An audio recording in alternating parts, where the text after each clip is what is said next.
নিম্ন র্যাঙ্কিং ও স্বল্প বাজেটের আন্তর্জাতিক দলগুলোর জন্য আয়োজন করা দ্বিবার্ষিক টুর্নামেন্ট ফিফা সিরিজ 2026 সাল থেকে আরও বড় পরিসরে অনুষ্ঠিত হবে। একই সঙ্গে প্রথমবারের মতো এই প্রতিযোগিতার নারী সংস্করণ চালুর ঘোষণা দিয়েছে ফিফা।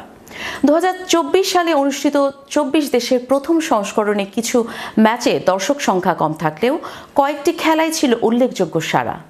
বিশেষ করে কায়রোতে মিশর ক্রোয়েশিয়া ফাইনালে 85,000-এর বেশি দর্শক উপস্থিত ছিল, যেখানে মিশর 4-2 গোলে হারে। ফিফা জানায় 2026 সালের বড় পরিসরের পুরুষ টুর্নামেন্টের স্বাগতিক দেশগুলো হবে Australia, Azerbaijan, Indonesia, Kazakhstan, Mauritius, Puerto Rico, Rwanda এবং উজবেকিস্তান। অংশগ্রহণকারী দলগুলোর চূড়ান্ত তালিকা আগামী বছরের শুরুতেই ঘোষণা করা হবে। নারী দলগুলোর জন্য নতুন সংস্করণ অনুষ্ঠিত হবে ব্রাজিল, আইভরি কোস্ট ও থাইল্যান্ডে।